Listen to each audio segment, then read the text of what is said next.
And of course, things went very ugly and publicly a couple of years ago.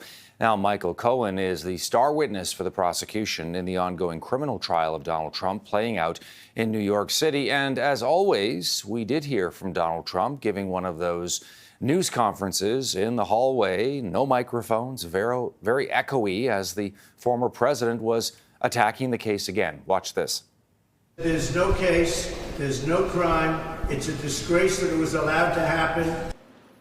Defense lawyers, meantime, are trying to chip away at this man, Michael Cohen, basically saying, look, this guy is a fraud, he's a scammer, he's a liar, he's all in it to try and make money off Donald Trump.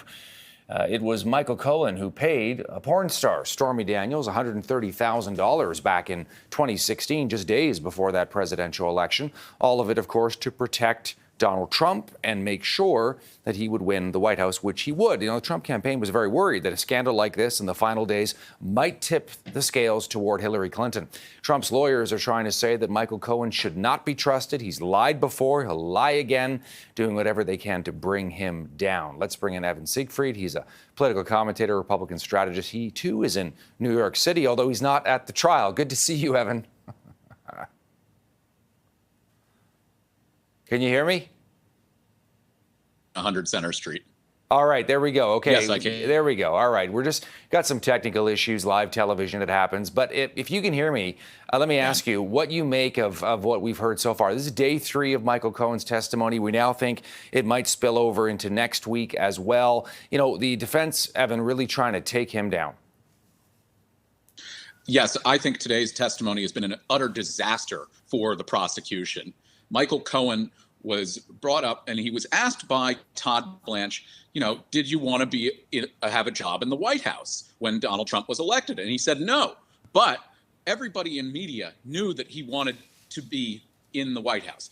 Michael Cohen was telling every reporter he could get his hands on in 2016 that he wanted a job in the White House. And so they established that Michael Cohen was telling people he was wanted a job in the White House. Then they said, you know, look, you know, you said that on October 24th of 2016, that night you called Keith Schiller, Donald Trump's bodyguard, who then handed his phone to Donald Trump to tell him that the Stormy Daniels issue was put to bed because you had made all the payments yourself. But the text records show that you were going out and texting Keith Schiller because a 14-year-old boy was prank calling you and you wanted to get the Secret Service involved. And so you called Keith Schiller's phone to talk to him about that. And that phone call lasted 96 seconds. How could you have talked about getting the Secret Service involved and Stormy Daniels in that length of time? And it really did not go well for Michael Cohen. He came off looking quite lacking in credibility. Yeah, so what do you think the takeaway is? What does it mean? What are jurors going to make of it all? Could you repeat the question for a minute? Yeah, what do you think? Yeah, what do you think the jury is going to think about this? I think the jury is going to find that Michael Cohen looks kind of squirmy and shady and not to be trusted. Remember, they have to convict beyond a reasonable doubt.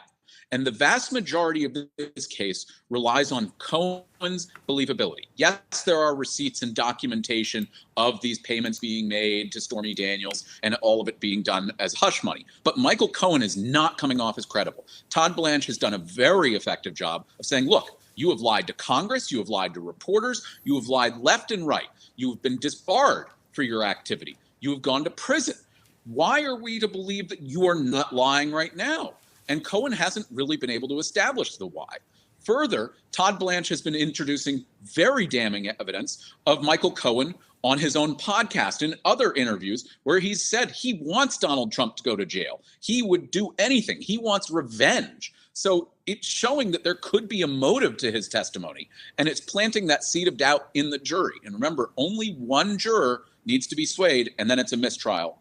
Yeah, well said. Evan Siegfried, Republican strategist, joining us in New York with the latest on the Trump trial going on there. Thank you for that, Evan.